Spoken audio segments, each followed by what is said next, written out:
All right, what's good, Redline Legends? I know it has been a minute, man. I miss y'all. Life has been good. Life has been full of blessings. And I'm actually here in Hawaii right now with the one and only. Hold on. Let's scratch that before I even give the formal introduction. When I told him about this, when I told anybody, when I first put it out, we was going to do a Kicks and Whips episode, he said, if you're going to do it, you got to do it the right way.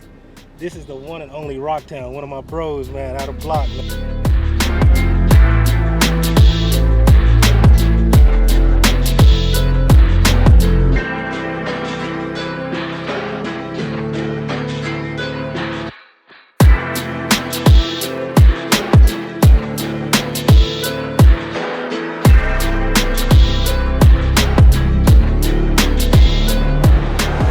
Doing, sir? What's going on, man? Good to be here. Glad you made it to this great island, man. I don't know how you would ever want to leave this place, man. It's beautiful out here, bro. Hey, it's an understatement, man. You got to see it to believe it. Oh yeah, he's definitely right about that. So y'all already know why we out here, man. We out here. We got one of the baddest bikes that I've ever seen in my life. Tell us about it, Roctown. What you got going on, man? I got my baby Peaches, man. You know, it's a 2013 Road Glide Custom. But like I said, it's custom from front to back. You know, like I said, when I do something, I want to touch everything. Like you said, from front to back, from wheel to motor to bags to bolts. It's touched, you know, even down to the iPad. I want to be a little different. And I want to give me a little custom iPad put into it. You know, I started out with the Mini, then a lot of my boys started getting the Mini, so I wanted to get the big boy, you know what size iPad is that? I think it's like a 10.5, I think it is, 10.5. You know, I forget sometime, you know, I think it's about 10.5 though. Touchscreen and all? Touchscreen and all, yeah, you know. Yeah. Gotta love it. What's up with the rim, man? You know, everybody's real big into these rims these days. Yours is like one of a kind, so tell us about it. Yeah, so when I got the SMT, I got the Blade Runner 26, so it was crazy. So like, it took me forever to look for a wheel that I wanted. So when I had, look at this wheel between this one and another one, and then I had got this one, and the funny thing about it, I got in the 23 first. So I had gotten the 23, I didn't want to go no bigger, then I decided to upgrade to a 26. And when I did that, I couldn't think, no wheel to me looked right, except my old wheel. So I had to go and just get the same wheel I had before and upgrade it to a 26. So shout out to SMT, man, for that one. That's dope, bro. So the handlebars, man, I'm looking at this paint on the handlebars. See, I've seen it, but I didn't really pay attention to the handlebars before. Yeah. The paint job, man. What's up with the paint job? Yeah, so hey, it's crazy, man. So I got a great paint out here, man. 808 paint on my dog Hannibal, man. He done painted half the bikes you see on island, but I want to be different with this one. So with this one, it was I wanted some handlebars forever, but I could never know which one I really wanted, like what handlebars I wanted. But then I reached out to Triple OG because I like the way they did in Cali, because everybody swear this is a Cali style bike, but this is my style, I figured. But the bars from Triple OG, the game changed, and I think they're dope. So when I took it to my painter, I was like, hey, I don't want no bars like nobody else. Like with my bike, I wanted to stand out and be different. So when I got the bars, I said, hey, Hannibal, take these bars and do whatever you want with it. And then I had an idea with it. I wanted to go with the lightning bolt to match the lightning bolt on my on the back, but he said, nah, that don't flow right. You know what I'm saying? He said, let me do my artistic thing on it and we'll go from there. And then what he did was he painted it and it came out like this and I loved it. You know what I'm saying? But then, you know, as I looked at it, I found one more thing I wanted to do when the add-on to it. I was like, you know what? It's too blue, it need to break up. So, you know, I took it right back and said that little small detail, I think it just... Yeah, that sets it off. It set it off. It got to the level I wanted it. That set it off, bro. So... You got the matching helmet too? Yeah, matching helmet. I actually got another helmet. It looked like the Bengals helmet, but it matches my bike though, you know, because I'm a Bengals fan. Go figure, from Arkansas, and I'm a Bengals fan. Yeah. So my helmet, it looks just like the Bengals helmet, except it's this blue and baby blue. So I gotta get another one made too. So like all my helmets, I gotta match my bike. So. Sweet. Theme is, you know, like, you know, they call me Rocktown because I'm from Little Rock. You know, it's deep rooted in me. So I got the Razorback here. I also got it on my gear shifter. You know, and like this was a touch that the last minute add on because the tank was all blue and I said it was just too much blue. So when I added, I feel like it was missing something. And it was like, just throw the hog on there. So it was perfect, you know what I'm saying? So I grabbed the hog. It was like little details. So I went with all the nest. And then like, also you can see on my speakers, the lids, it actually matched my wheel. It's actually my wheel. So I got it, I sent it off to get made. I said, hey, I want that to match my wheel. Yeah. So when he did that, he actually didn't have any tweeters. So same thing with my And they tweeters. match that too. They match that too. So if you see everything like all in this 10 gauge, so everything matched. It's kind of like the OCD in me. So like once I did one thing, it all had to flow together. So every time I think it's done, there's one more thing I find to do to it. You know That's what I hear. Once you start, you can't Once stop. you stop, well, you can't. Because every time I say I'm done, I find one small thing. Like I say I'm done now, but it's like one more thing I'm gonna find out. Yeah. So. What size, what kind of engine you got? Well, engine, so I started out with a 103. So I upgraded, now it's a 107 big bore kit, upgraded lifters, heads, push rods. I got a upgraded cam, everything. So I redid everything, upgraded clutch, everything. So I just want to go a little bit faster, you know what I'm saying? Not too much, but just a little bit. You know, I started to do the big motor, but I still want to ride and still go cross country. That's my biggest thing. I get back, I want to ride, do some cross country. So I want to do a bigger motor that was still rideable. So that was my goal. But this 107 can be a lot of 110s out here that come to me. This 107 gonna give you some run for your money. You know, I'll leave it at that. Oh yeah. And then sound system. Are you real big into sound systems? A little bit. You know, I tell people I got a rideable sound system, but you can at me on this. Ain't too many 6-speaker setup that can mess with me. You know, so I got Hertz everything in here. You know, I got the 6.5s up front, the 6.5s below, and I got the 8s in the bags. Because I ain't want to do the speaker lids. I wanted to look more stock as possible. That's why I didn't go with the outrageous long bags. I went with some simple stretch bags. I wanted to still have a stock look, but still look better than stock. Yeah. Because I'm not a fan of all the long bags and all the other stuff. But like I said, the sound system, you know, it's competition ready, but I got it more for me though.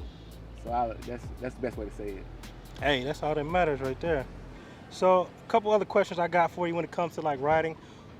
First off, what kind of got you into it? And then the second part of it is I know you said it's made after your style, how you saw it, but what kind of guided that? Where did that style come from? Gotcha. So what got me into riding, because it started back, like I said, a little, probably like 12, 13 years ago.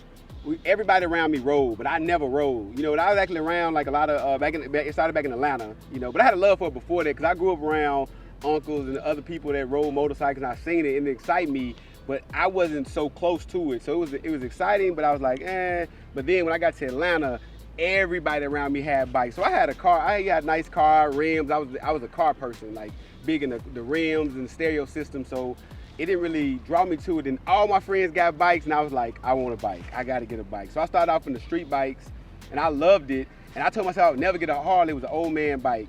But then then after a while, you know, I got married, had kids, and I was like, you know what? It's time for me to, you know, get that bike that I ain't got to, you know, that need for speed was there, so I wanted to be a little bit more safer. So I got my Harley. So I'm able to tell my wife, once she graduated nursing school, I'm going to get a Harley.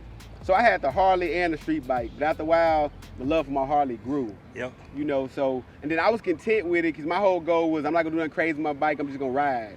But then, fast forward, I come to Hawaii, and believe it or not, Hawaii has some of the baddest bikes around. People don't really think about, when you think of Hawaii, you think it's a small island, but I mean, cats is out here with everything, but they're like old. Everybody has their own touch, you know. It's not like back in the mainland. It's not here. So I was like, you know, I want to stand out, you know. So, and then here's about all about who you know. It's aloha here, you know. Everybody take care of everybody over here.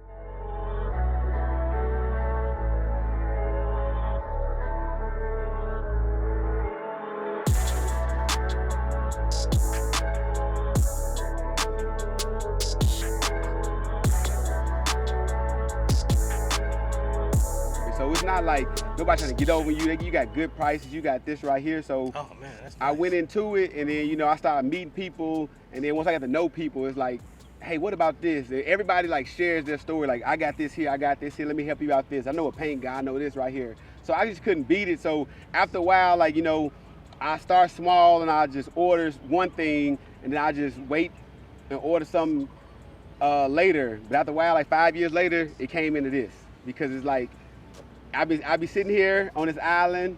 I'm like, what else can I do to my bike? Honestly, like, I see what they're doing back in Cali, back in Atlanta, back all over. You see like the YouTube videos, you see all these people doing this, you see the newest thing, and you're like, man, I want to be like this by the time I get back to the mainland. So like, it is just crazy. Like, my crew that was with us, like, even beside the Bloc Burnaz, other people over in Hawaii, our crew, we've known for having the baddest bikes out here because we motivate each other. Like you see your boy doing something, it look good, then you upgrade and do this right here. He tell you this secret. So it started off more of a, I want to do my own thing, more of a competition, and then it's more of like a family thing, like you said. So it's just our bragging rights, because you can quote me on this. One too many people out here riding as clean as we ride. Doing it like you know what that. I'm saying? Doing like us. Our crew, we pull up, we make a statement. You know, everybody 26s are better. You know, paint Okay. job, front to back. A lot of people don't do front to back out here. You know, they do a paint job and a wheel and call it a day.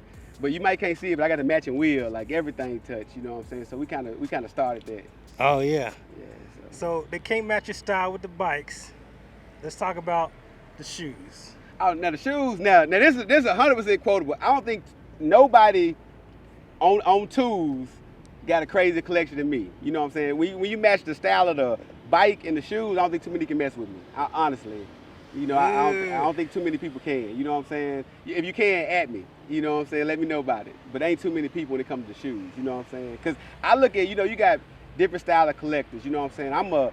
I feel like I'm on a league of my own, because I'm not just a Jordan person. I'm not just a Adidas person. I'm not just this. I'm whatever. But I still have those exclusive, you know. Because I say, like, to be a true sneakerhead, you got to have at least a couple shoes that nobody can walk in the store and get.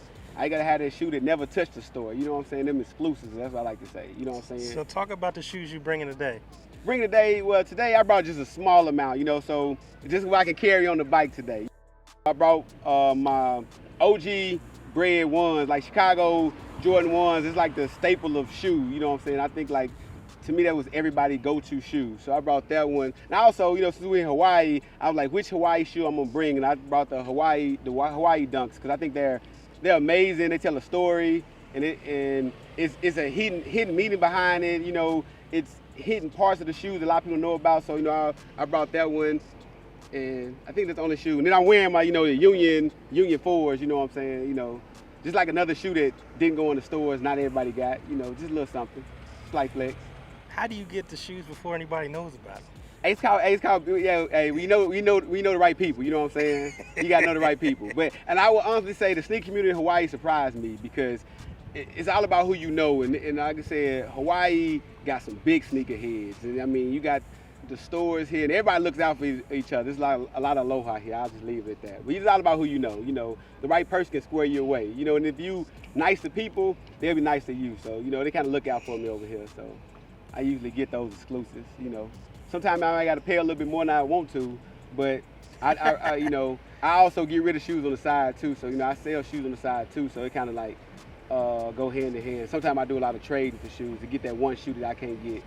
I think you probably are the one person I know that has more shoes or exclusive shoes that I've never seen. Like, when you post them or I see them, I'm like, man, how you even know this stuff is coming out? Yeah. And honestly, that's like my goal sometimes, to get that exclusive nobody else got. You know, nobody else won't. You know what I'm saying? Yeah. So, and like I try to post, and it's crazy, like when people go look at it, because every day is like a new shoe sometimes. I'm like, sometimes it is, you know, but sometimes I might buy like 5 or 6 at one time and then save it for later.